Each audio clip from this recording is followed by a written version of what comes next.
What's going on, guys? Welcome back to the DX Gamer Show. I'm Mike, aka Operation DX, and welcome to episode 5. Pretty much going to be continuing where we left off in episode 4, where I just landed down on the moon, collected a whole bunch of science, and now we're going to attempt to get this craft back to Kerbin. Now, the other one is all set, and that was the one that just had to do the flyby next to the moon. I did the burn right before I landed this guy, if you missed that, and that is going to be getting captured by Kerbin's atmosphere, and then I'll be able to aero brake and land down, so that one should be good to go. This one, the fuel is pretty low, but I think I can do it. I think I've got enough, so I'm just going to make sure that I get all the science I can here. I have a couple of these guys just kind of left over. I don't know if this is going to diminish the science or not. Should be good to go. So once these two guys are down, I'm going to collect a freaking truckload of science. Well, comparatively to what I've collected so far anyways, it's not really going to be all that much science, but it's going to be enough to get us going here. After this, I'm really looking for that Minmus contract, because that'll give us a whole bunch of more science. And of course, I want to unlock those critical fuel lines like I was talking about in the previous episode. So I am going to try to cram a whole bunch of stuff in this episode. So I may speed things up that I wouldn't normally speed up in the game. So I do apologize about that. But I'm kind of like in this in-between area where I'm like halfway through one of my saves and I'm going to start another save, and I'm going to try to mash all that together in about 15 minutes like I normally do. Anyways, we pretty much have ourselves almost into the orbit of the moon here, and from what I'm looking here, we are good to go. So all we need to do is our burn to get ourselves captured into Kerbin's atmosphere. This actually looks like we had more fuel in this craft than we did in the last one, so no problem here. Now, the only thing is just going to be managing both craft as they come down, and they have a fairly decent separation between each other, so I don't see this being a problem. Not like a couple of my other encounters where I had really close timetables between these two craft. This one is going to be separated by a good long time. So I'm going to go ahead and ditch my engine there because I no longer need it. I set myself on, I'm not sure about a 20,000 meter insertion, so it's going to get a little toasty. Hopefully, my main concern here is I don't want to flip around and damage any of the components to lose that science. But as you can see, with the time sped up, if you remember in the previous episode how quickly the burn off kind of just went. See how long this one, I was actually traveling really fast, so it took a long time to actually where I was in that critical phase where things could have gone wrong. So here we are landing down, and this was the mission again that was just simply to pass by the moon. Landed down safely in the water. Couldn't have been more ideal. We're not super close to the launch center, but I don't think I'm going to be losing anything as far as part cost and that sort of thing. I know there is an upgrade where it saves it. I don't know if it's like the administration building or whatever. Ooh, and I gained a level there with the pilot, and we got ourselves a good bit of money from completing that contract. Of course, I had some stuff left over from the previous thing. And now we're just going to go ahead and switch back to the other craft that landed down on the moon and essentially do the exact same thing I just did. Now, this is something that I haven't seen before. I see these little temperature gauges all around Kerbin.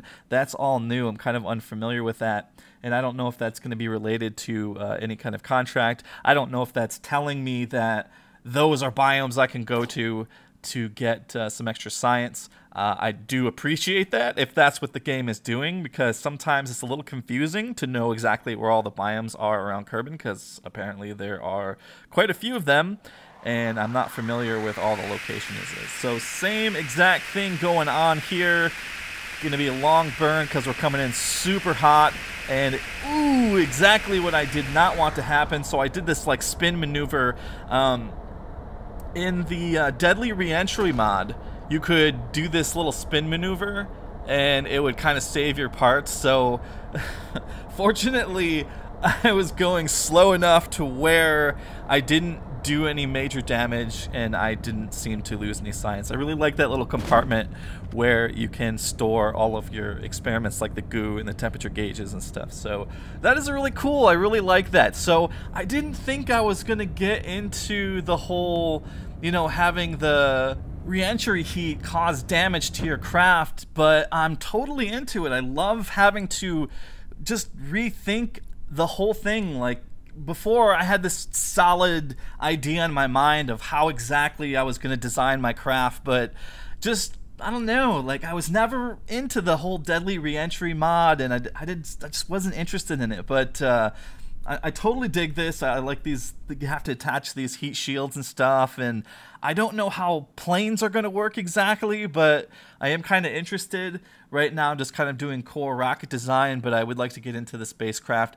One of the main things that I like to do in this game, outside of doing rendezvous, which hopefully that'll be one of the contracts I get soon, is I like to build VTOL craft, but I also like to make them orbit capable. So I don't know. I like to come up with something elaborate. So here we're starting up another save. So like that concluded that episode from the last thing. I just wasn't able to fit all that stuff in. So we're starting up here from where I left off, where I re-entered both those craft, and that's where I ended my session. So I'm starting another session here, and again, the first thing I'm looking at here is the contracts. So here we go. We got a rendezvous contract, which is fine. That makes sense. That's kind of what I wanted. I don't see that min-miss contract in there. Darn it. But another one of these kind of like ferry people up into space missions. This one's worth a lot more, so I'm going to go ahead and just pick it up. And they sit in there for a long time anyways. I don't know. I'm getting these things done pretty quick here. And I guess I'll do a rescue mission around Kerbin. That sounds fine. Looks like we got a couple of more rescue missions we could do. This one seems to be worth a lot. They're both around the moon here, these last two. But that one's worth, well, about 30,000 more than the other one. So I'll think about picking those up. Hopefully, so what I'll do is, yeah, I'll do the rendezvous thing, and I'll come back after that, and I'll check the contracts to see if I got the min-miss thing. Because that's what I really want to do. The next mission is min-miss, so I can get a bunch of that science. I just have a feeling I'm going to get that Duna contract first. I don't know if it's based off of what technologies you pick up or if it's just completely random. But anyways, so we have a rendezvous, and I'm going to need some stuff here. So I don't know if it requires me to actually dock the two craft, or if it's just I have to get close to the proximity of the other craft. But I'm just going to go ahead and prepare to dock the craft. So I need some critical things. I need some RCS. I obviously need a Clampetron thingamabobber. We'll get the junior one. I don't think I'm high enough in the tech tree to get the main one. And then, of course, yes, the fuel lines, which are going to really minimize my designs. I really need that.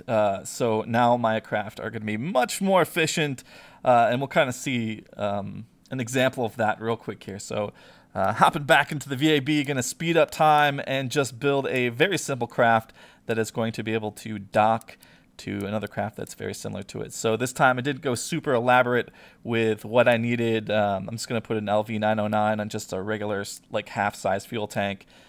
Put some batteries in there just in case. I probably won't need them at all.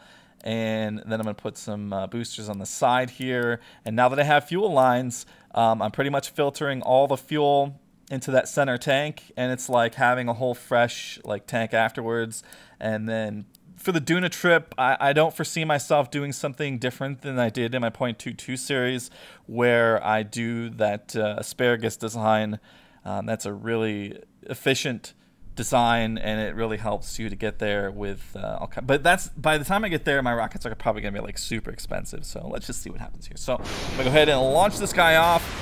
Once again, speeding up time because I'm gonna try to cram this right in the end, because we are 10 minutes into the episode, and we got about 5 minutes to go, and I want to get these guys rendezvoused, and then I want to check the contracts again real quick. So one of the mistakes I probably made with this design because I did pick up some aerodynamic fins that are controllable now, just little winglets.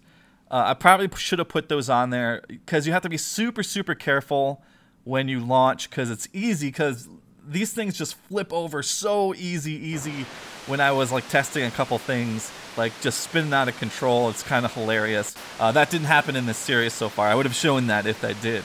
Okay, so one of the things that's really important about what I'm doing here is I want to make my orbit as circularized as possible. As you can see, I really kind of screwed up my orbit, but I can correct it by going either radial or anti-radial depending if I'm on the ascending or descending node. So I set my orbit there, and that's going to be the inner orbit. So what I'm going to do is I'm going to let that craft kind of go around Kerbin, and I'm going to launch to where it is behind, and I'm actually going to set this craft up in an orbit that is in a higher orbit. So if you guys kind of remember from an earlier series, or if you're new to Kerbal Space Program, orbits that are closer to Kerbin are faster, and orbits that are further away from Kerbin are slower.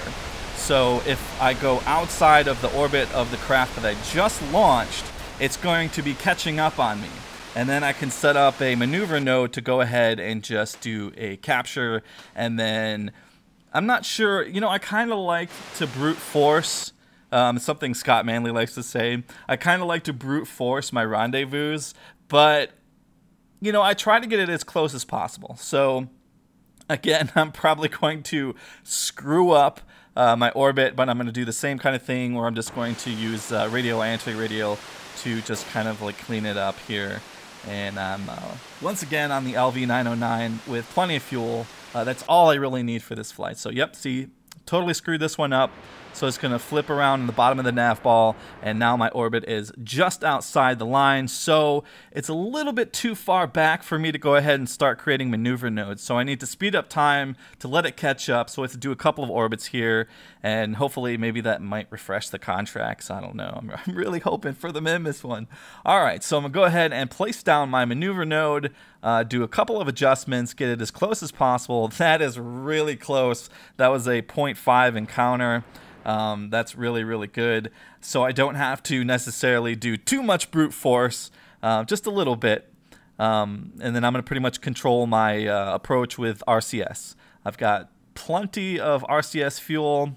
I got those two small little tanks, and this is a tiny little craft. So any of these small movements are big movements anyway. So just making my approach here. And unfortunately, again, I like to show a lot of this stuff in real time, but I wanted to cram this stuff all in 15 minutes, so I just like to show off my docking skills, because, I don't know, this is one of the things I really, really enjoy in Kerbal Space Program is docking, and I also, there's this mod that is just super fantastic, but I don't need it. Like, I don't know, I've always been really good at docking craft in this game. Just take it easy, slow maneuvers, you know, and then bam, there you go, you're docked, no problem. All right, so that is all set. So the last thing I'm going to do in this episode, I'm going to go ahead and leave these guys up in orbit. And I don't know. I definitely want those two pilots back. But I did unlock, I think, the advanced SAS. I'm not sure. So maybe Bill and Bob can get some action. I don't know.